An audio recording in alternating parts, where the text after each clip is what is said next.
Bonjour mes délicieux co-créateurs, c'est Lilou pour une nouvelle interview, cette fois-ci sur la fécondité, sur l'infécondité, sur la naissance, jusqu'à la maternité, tout ce que tu as traversé, Réjeanne. Un vrai voyage initiatique dont tu parles dans ce livre, Un bébé enfin. Donc on te connaît en tant que journaliste à l'INRES, tu as écrit de très beaux papiers. Tu as un parcours qui est quand même de maman, pas à l'époque, mais en tout cas de carriériste, à travailler pour des grandes entreprises, à être go. Il y a plein de femmes qui se reconnaissent dans ton parcours. Et puis un jour, tu as voulu avoir un enfant, mais ça s'est pas passé aussi rapidement que tu l'aurais souhaité, c'est ça ? C'est tout à fait ça. C'est-à-dire que j'étais de ces femmes qui décident et qui font. Et ça m'avait plutôt bien réussi jusque-là. Effectivement, j'avais un parcours en entreprise, j'ai décidé de changer de métier, j'ai changé de métier, j'ai décidé de travailler sur des sujets pour lesquels j'ai été reconnue internationalement. Donc ça gazait, quoi. J'ai cette force d'intuition et cette force de décision qui, jusqu'à la maternité, m'avait pas vraiment confrontée. Et puis un jour, à presque un peu plus de 35 ans, j'ai décidé, même avant, à 30 ans, j'ai décidé d'avoir un enfant. J'ai décidé et puis rien du tout. Et pendant 8 ans, rien du tout. Donc j'ai pas voulu médicaliser la démarche. Déjà, je sentais que c'était pas juste pour moi, mais en revanche, il ne se passait rien. Jusqu'à ce qu'au bout de 8 ans, quelque chose s'ouvre en moi et un enfant arrive, un enfant miracle, mais peut-être pas si miracle comme ça. Peut-être que j'avais fait un chemin sans m'en rendre vraiment compte, ou pas un chemin qui soit pas de l'ordre de la décision, qui soit de l'ordre d'autre chose. Ouais, ça c'est beau, ça. Il y a plein de belles leçons qu'on va découvrir au fur et à mesure de cette interview. Quand tu as reçu à quel moment tu t'es dit que t'as reçu ce diagnostic de la part de la médecine traditionnelle qui t'a dit non, vous êtes pas féconde, laissez tomber, c'est pas un truc pour vous. T'avais quel âge? Ça s'est passé dans quelles circonstances? Alors, le diagnostic, je devais avoir autour de 37 ans. Et en fait, quelques mois plus tôt, j'étais en reportage en Inde et mon mari m'accompagnait. On avait décidé d'aller se faire papouiller dans une clinique ayurvédique. Mais alors vraiment pour découvrir, parce qu'on était au Kerala, parce que ça fait partie de la tradition et parce que pour des occidentaux fatigués, quelques jours de massage au soleil, ça n'a rien de désagréable. Et le médecin indien, on avait dit qu'on n'avait pas d'enfant au bout de quelques années de non-protection. Et il s'était mis ça dans un coin de la tête et j'avais eu des petites discussions avec lui, mais qui n'avaient pas changé le processus en tant que tel. Mais malgré tout, je pense qu'il avait ouvert une case. Et à notre retour, on a décidé enfin d'aller voir un sommité de la fertilité, un grand médecin qui fait des FIV depuis 30 ans.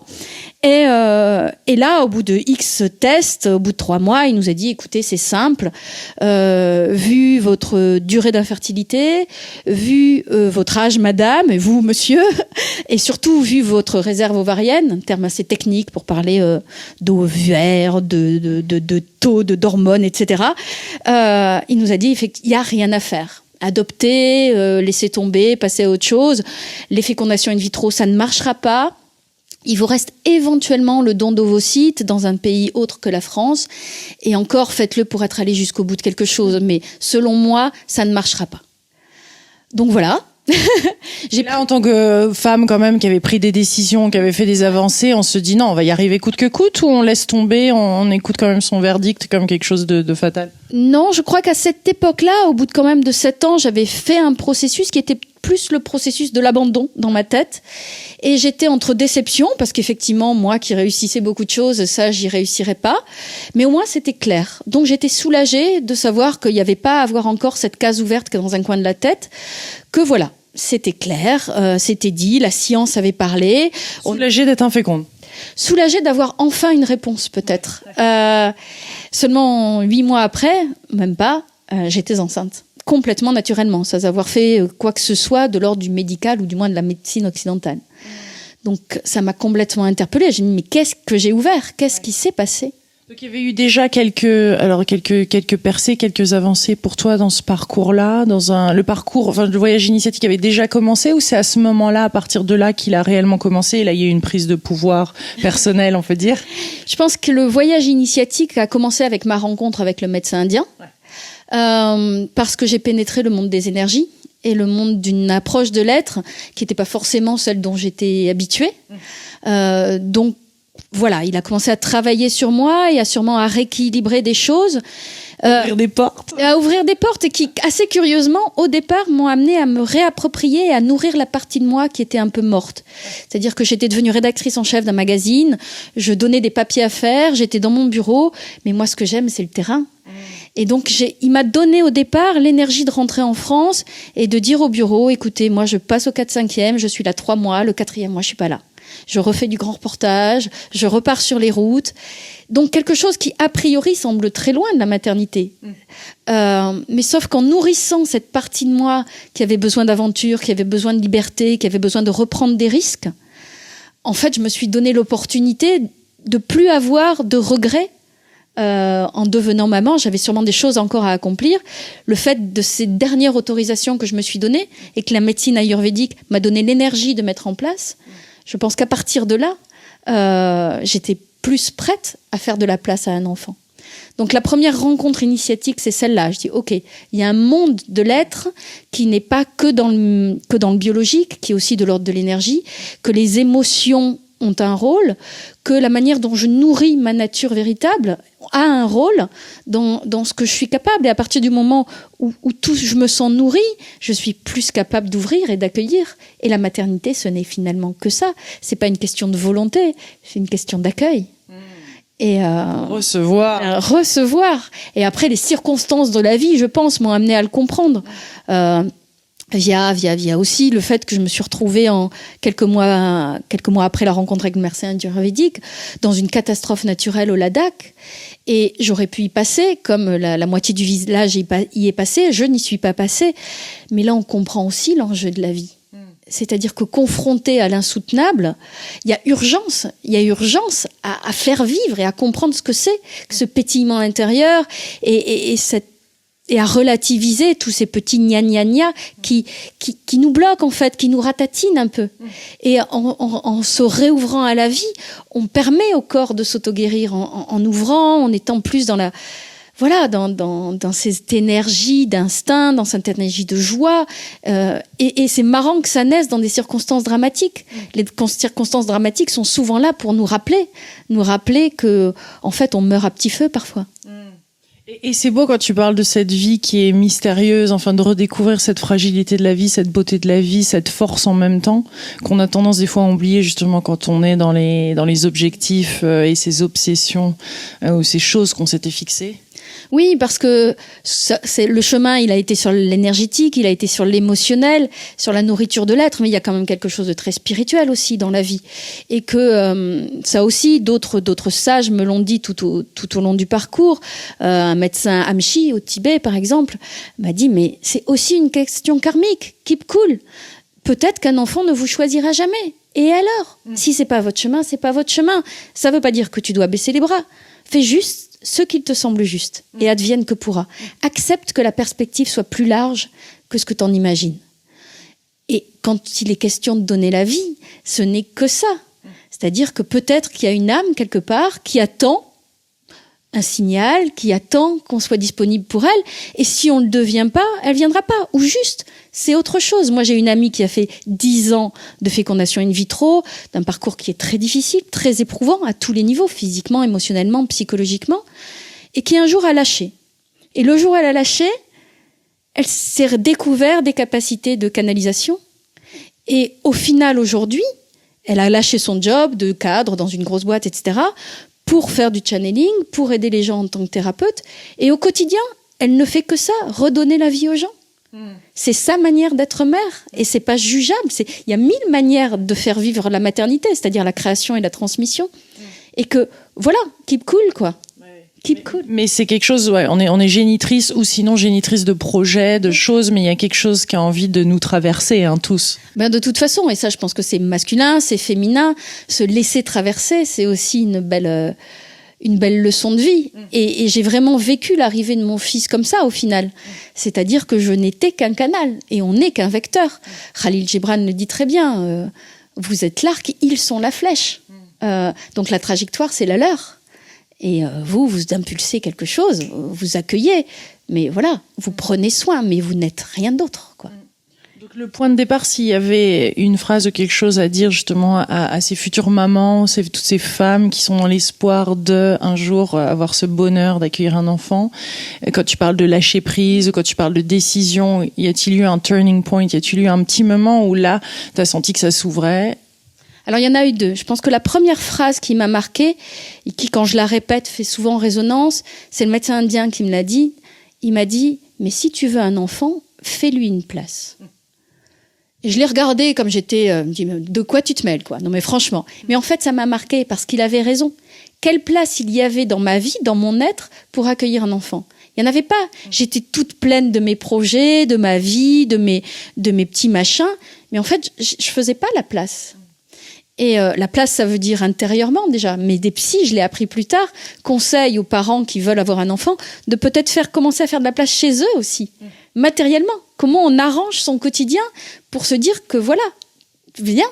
Et cette question de faire une place, elle est vraie pour des tas de choses. On veut quelque chose, mais est-ce qu'on se met vraiment en mesure de l'accueillir? Donc, fais une place. Premier conseil, ce serait celui-là. Comment cette phrase résonne en vous? Et après, moi, le deuxième signe, un peu turning point où j'ai su, c'est pendant cette catastrophe naturelle où, en fait, le premier soir, il y a eu un orage dantesque qui a détruit une partie du village. Et le deuxième soir, il y a eu une autre alerte. Et j'étais avec mon mari, on était chez l'habitant, on s'est réfugiés dans notre petite chambre. Et un chat est arrivé. On l'avait jamais vu dans la maison, ce chat. Et il s'est mis entre nous. Et à ce moment-là, alors que c'était le chaos autour, j'étais dans une paix et dans une acceptation qui était totale. Et j'ai compris à ce moment-là que j'étais apte, ou j'étais prête à prendre soin. Parce que ce chat est venu prendre refuge. Et que là, j'ai su. Et donc, je pense qu'il faut savoir faire le boulot de détoxification, comme dit l'Ayurveda, à tous les niveaux, c'est-à-dire physique, émotionnel, psychologique. Alors, chacun sa méthode pour enlever les couches. Je crois qu'il n'y a pas là de conseil, parce que c'est vraiment multifactoriel, tout ça. Mais être en mesure d'être assez en contact avec ces ressentis, pour savoir si on est prêt ou pas. Parce que si on est prêt, après, ça va se précipiter. Ça se précipite. Alors, c'est les signes, parce que tu as plein de leçons dans le livre qui sont assez géniales. J'adore les titres. Donc, c'est les signes, c'est on parle aux anges, si on laisse l'huile couler. C'est vraiment ça. C'est-à-dire qu'après, moi, j'ai tiré mes différents fils. Je pense que de mois en mois, à partir du moment où le processus était lancé, j'avais une leçon à tirer de tout ce que je vivais. Après, c'est difficile de donner des conseils parce que parfois, ça peut être juste un changement alimentaire. Par exemple, dans ce que m'avait dit le médecin indien, qui m'a été confirmé par l'AMCHI, il m'avait dit le seul truc qu'il faut que je te conseille du plan physique, c'est de prendre du ghee. Le ghee, c'est du beurre clarifié. Et s'il y a un truc que je déteste, c'est le beurre clarifié. Je déteste l'odeur, je déteste le goût. Et il s'est trouvé précisément que c'est ce dont j'avais besoin. Mais parce que j'avais une alimentation qui était sûrement très pauvre en graisse, etc., comme un certain nombre de femmes qui maîtrisent leur alimentation. Mais je crois que finalement, dans mon corps, ça manquait de douceur, ça manquait d'huile, d'une certaine manière. Et le médecin Amchi m'a dit, mais il fait froid dans ton corps. Fais-toi masser, remange de la viande. J'étais végétarienne, il dit, mets-toi au service de ton but. Dans ton corps, il fait froid. Tu as des fonctions vitales au ralenti, il faut que tu leur donnes du charbon. Et la manière dont il me l'a dit, c'était hyper clair. Alors c'est passé, tu l'as entendu. Oui, alors qu'un taux d'hormones très bas ne me parlait pas charnellement. Alors là, m'entendre dire « il fait froid, remets du charbon », c'était hyper clair. Ça peut suffire. On ne sait pas ce qui, au final, va créer une ouverture, une détente, va venir débloquer un processus. Donc c'est juste être capable de faire un petit chemin et de voir au fil du chemin ce qui tilte ou ce qui tilte pas. Donc c'est très vague, mais pour moi c'est ce qui a marché. C'est-à-dire que la première leçon, c'était déjà de lâcher la volonté, ou ce que j'avais décidé, pour être plus à l'écoute de la sensation. Et au niveau du discernement, parce que tu es quand même partie en Inde, il y a plein de techniques différentes qui existent, on peut suivre les signes et on peut faire plein de choses, mais bon, comment tu as décidé comment tu as décidé d'aller dans cette direction, d'aller voir ce médecin-là, d'aller en Inde? Alors l'Inde, quand j'y suis allée, j'y allais pas pour ça. Oui. J'étais en reportage, on cherchait un endroit où se poser quelques jours. Une amie de mon mari lui avait conseillé cet endroit, c'est tout en fait. Donc c'était peut-être déjà un premier signe. Et après, j'ai tiré le fil. J'ai juste tiré le fil. Mais effectivement, après il y a des tas de méthodes et là-dessus. Quand on me demande, je dis aux gens, écoutez, essayez plusieurs choses, vous verrez bien ce qui va pour vous. Dans le livre, il y a des gens qui ont été aidés par l'hypnose, il y a des femmes qui ont été aidées par le chamanisme, d'autres par l'Ayurveda, tu as rencontré quelqu'un qui avait été aidé par le yoga. C'est difficile, mais le point commun de tout ça, et un psychiatre le dit dans le livre, c'est quand même la globalité de l'être. aller vers des approches qui considèrent pas juste la naissance comme une mécanique biologique, mais bien comme un ensemble de facteurs émotionnels, spirituels aussi, et qu'il faut aller voir quelqu'un si on a besoin d'être accompagné, qui soit capable de vous percevoir dans votre globalité et de comprendre où sont les fenêtres, et puis après de tirer. Le médecin indien, quand je suis revenue lui poser les questions pour le livre, m'a dit « Mais je t'ai vu arriver, pour moi c'était très clair. T'avais le yang ici et le yin là, donc j'ai fait ça. » C'est tout. C'est tout de son point de vue. Moi, ça me paraît pas si évident à faire. Mais voilà, après, et je suis retournée en Inde une fois enceinte pour me faire accompagner par l'Ayurveda. Et là, je crois que j'ai encore plus compris ce que ça m'apportait. C'est-à-dire que là où le suivi gynécologique en France quand on est enceinte est précieux, parce que il est de l'ordre du contrôle, du monitoring, les taux sanguins, les trucs comme ça, c'est de l'ordre du contrôle, mais pas de l'accompagnement. En tout cas, on n'est pas interrogé, en tout cas moi je l'avais pas été, sur mon état émotionnel, sur comment je vivais ma grossesse, et j'étais pas touchée. Or, pour moi, être touchée quand j'étais enceinte par quelqu'un de bienveillant, avec de l'huile chaude, j'ai senti ma grossesse s'ancrer dans mon être.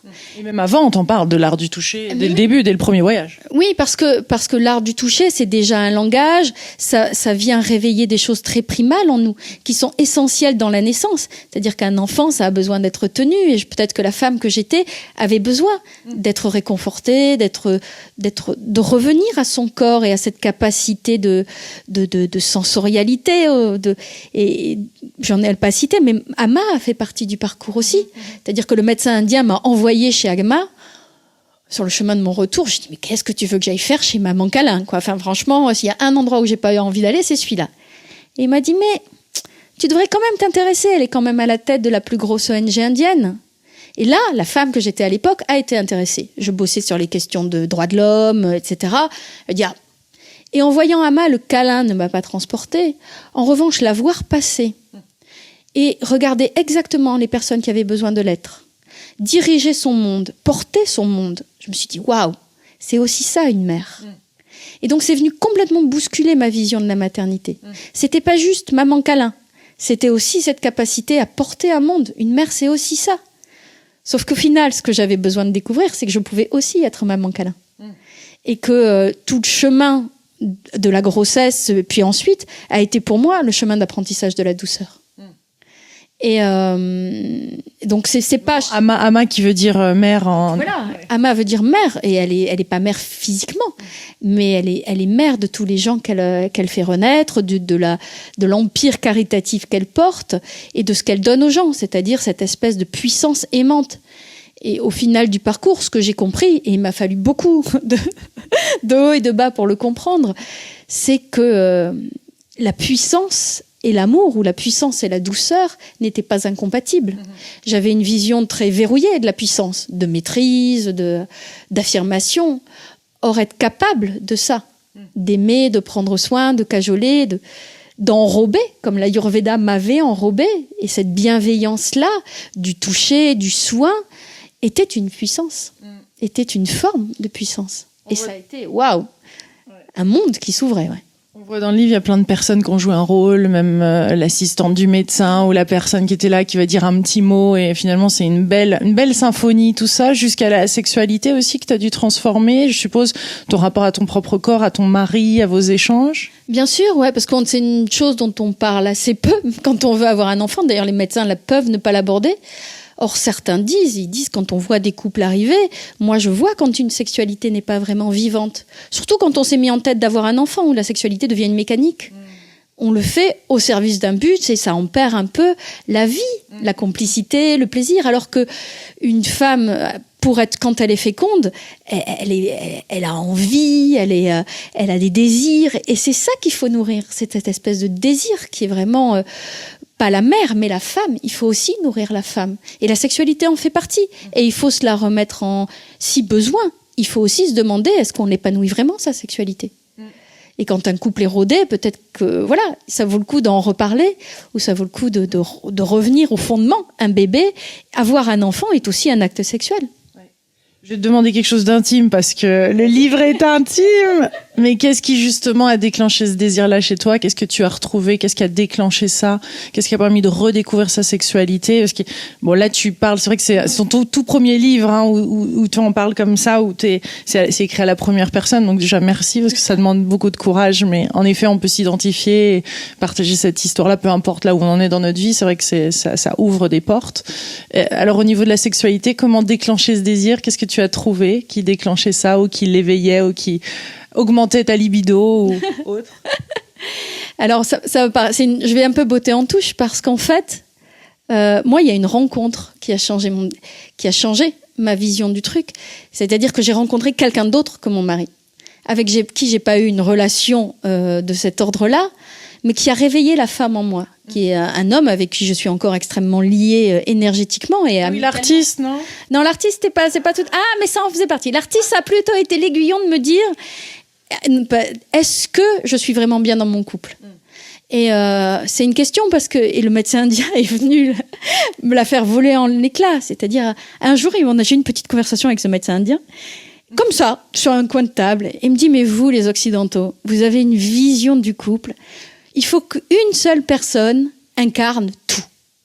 Le super amant, le super compagnon, le super papa, la super connexion spirituelle.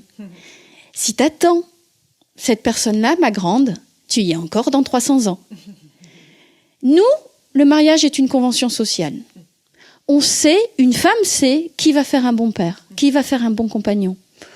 Que ce soit pas une histoire de plénitude sexuelle ou de connexion spirituelle, bon, bah, tu verras à côté, tu verras plus tard. Il m'a pas dit ça en me parlant de moi.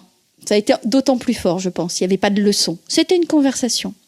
Et là, ça a fait cheminer quelque chose. Ça a lâché quelque chose en moi. Je dis: ok, mon compagnon, qui est toujours mon compagnon, ça va faire 20 ans qu'on est ensemble, il était parfait pour être un papa. Il fallait juste que je lâche certaines autres attentes. Et en lâchant, c'est là qu'on est quand même des êtres un peu assez tordus, en lâchant, d'autres choses se réveillent. Je pense qu'à partir du moment où j'ai lâché la frustration, où j'ai lâché l'attente, d'autres choses se sont réveillées. C'est-à-dire que, voilà. Et puis, d'autres rencontres m'ont fait me rendre compte que j'étais désirable par d'autres hommes, et je pense que ça a réveillé mon désir pour mon autre mari. Enfin, tout ça est extrêmement complexe, mais il faut s'autoriser à vivre les choses, y compris sur ce plan-là. Alors après, une fois que ça y est, comment as-tu vécu ça y est, il y a un petit être dans mon ventre et c'est parti, c'est encore une nouvelle phase?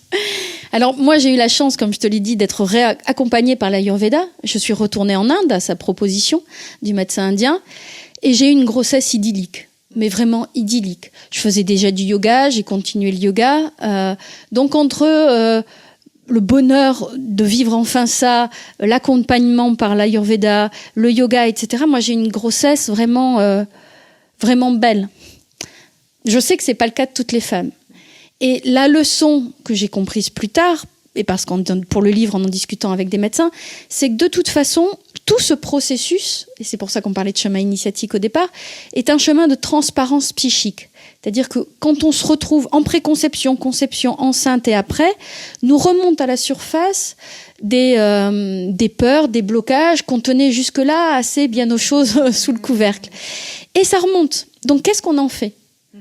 Soit on accepte de le vivre et de le transformer à ce moment-là, et ça a peut-être un rôle dans la mer qu'on sera ensuite, soit on pathologise une nouvelle fois et ça va répéter à un moment ou à un autre. Donc, il y a d'autres femmes qui vivent moins bien leur grossesse, mais peut-être qu'il y a des choses à en apprendre de ces difficultés. Et c'est que là qu'interviennent d'autres accompagnants que le gynécologue habituel, qui sont capables de dire à la femme: mais qu'est-ce que tu vis? Mais comment tu pourrais mieux le vivre? Et cet accompagnement-là, il est assez crucial, parce qu'il y a quand même une injonction sociale à une maternité béate, et comme tout devrait être idyllique quand on devient maman, or ce n'est pas le cas. Toutes les femmes ont des aléas, des questions, des responsabilités, des mal-être physiques ou émotionnels, et il faut savoir à qui les confier, et c'est pas facile. Le père n'est pas forcément la bonne personne, parce que lui-même traverse des trucs en même temps, et puis c'est pas facile de se confier à son compagnon parfois. Donc, pouvoir être accompagné, comme c'est souvent le cas en Angleterre, par une doula, par exemple, peut être un espace d'accueil, de dépôt d'une parole ou de changement physique et émotionnel. Je pense que c'est important. Et c'est une part que nos sociétés ne font plus vivre, là où les traditions accompagnaient plutôt bien les femmes enceintes. Et donc, quand on est seul avec d'un côté l'injonction sociale à que tout se passe bien et de l'autre des interrogations ou des trucs qui reviennent à la surface dont on ne sait pas quoi faire, ça peut être un vrai chemin de solitude. Et c'est vrai pendant la grossesse, ça peut être vrai à l'accouchement et ça peut être vrai aussi une fois le bébé dans les bras. Parce qu'une fois là, tout commence, quoi. C'est la suite du processus, et devenir maman, c'est pas juste, et papa, c'est pas juste avoir un bébé dans le creux des bras, c'est accepter de redéfinir la place de chacun dans le couple. C'est accepter que on fera plus exactement toutes les choses comme on les faisait avant. Et moi, là, mon être a regimbé. Il s'était beaucoup ouvert sur ces quelques mois. Là, mon être a regimbé. J'avais décidé dans un coin de ma tête que cet enfant ne changerait pas ma vie. Je mettrais dans sac à dos, je repartirais, etc. Ça a été vrai dans une certaine mesure, mais c'était pas vrai tout le temps. Donc un soir, ça a été compliqué. Et un soir, il a fallu que je traverse la nuit noire, au sens spirituel du terme, en me disant, mais soit tu meurs à toi-même, soit tu continues à te prendre le mur pendant 15 ans, quoi. Et ça a été une délivrance totale. Je dis, ok, je meurs. C'est qui la nouvelle, quoi? Et quand on est très habitué à l'image qu'on a construite de soi, ou à ce qu'on est vraiment devenu, moi, je me sentais, et mon entourage me renvoyait une image de liberté totale. Réjeanne, c'est la fille qui fait ce qu'elle veut quand elle veut. Avec un enfant dans les bras, cette image-là, il allait falloir que je la retravaille. Ou alors que je change ma vision de la liberté. La liberté, c'est peut-être pas faire fi des circonstances extérieures. C'est aussi être en mesure d'accueillir ce qui est là, juste l'accueillir, sans juger, bien, mal, je me sens bien, je me sens pas bien, ok, c'est là. Et ma liberté, c'est aussi ça. C'est celle de dire, oui, là, je vais être une maman, oui, là, je vais moins sortir, oui, là, je vais pas partir à l'autre bout du monde parce que j'ai envie de m'occuper de mon fils et d'aller le chercher tous les soirs à la crèche. C'est ma liberté aussi, même si ça correspond pas à l'image que vous avez de moi. Et ça a été un chemin extraordinaire. C'est pour ça que j'ai dit qu'à la fin, j'ai pas changé. Je pense que je me suis complétée. Et c'est la leçon la plus extraordinaire de cette maternité, c'est un chemin pour se compléter. On devient vraiment femme alors, hein. On touche à une certaine authenticité. Moi, j'avais besoin de le faire. Il y a des femmes qui sont dans ces énergies très féminines dès le départ. Moi, j'ai eu besoin de faire ce chemin pour pouvoir la faire vivre en moi. Et d'un autre côté, je connais des femmes qui étaient très femmes, qui ont eu des enfants très tôt, qui avaient une vision très idyllique aussi de la mère qu'elles allaient être, et qui, au bout de X mois enfermées avec leur bébé, mais ont pété les plombs. Parce qu'elles avaient aussi besoin de nourrir l'autre. Celle qui fait des choses, qui a une vie sociale, qui s'épanouit par elle-même. Donc c'est vraiment une question d'équilibre. Ouais, le burn-out maman, ça existe aussi. Ouais. De plus en plus, et surtout que là, c'est encore l'injonction sociale. Ça devrait bien se passer. On dit qu'on va pas bien. Oh, mais c'est rien, c'est les hormones. Mais les hormones, c'est des serviteuses au service d'un état émotionnel. Donc, quel est l'état émotionnel? Ça va passer, dépression postpartum. Je pense que, de mon point de vue et de ce que les femmes m'en ont livré, c'est plus identitaire que ça. C'est vraiment accepter de réfléchir ou de ressentir qui on est, qui on accepte de devenir. Et la leçon, c'est qu'on est en devenir. La vie est mouvement, un enfant, c'est mouvement. Et il faut accepter d'être au mouvement aussi. On sent que ça s'accélère, non? Tu sens que ça s'accélère au-delà de ce livre et des choses dans ta vie Bien sûr, ça s'accélère. Enfin, je l'espère, dis-moi. C'est soit ça, soit on va dans le mur. Hein. Mais oui, la prise de conscience, elle est réelle. Et le fait même que je puisse écrire ce livre aujourd'hui et qu'il ait des échos montre bien que la manière dont on accompagne une maternité, mais comme on accompagne une maladie ou une difficulté de vie, un burn-out ou quoi que ce soit, les gens cherchent à donner du sens à tout ça. Et le fait même de vouloir donner du sens à une difficulté montre qu'on est prêt à élargir nos perspectives et à aller vers autre chose. Voilà. Un petit mot de la fin, un petit truc que tu aimerais dire, tous les délicieux co-créateurs qui regardent, si c'est sur ce sujet-là ou un autre qui est important, qui te tient à cœur.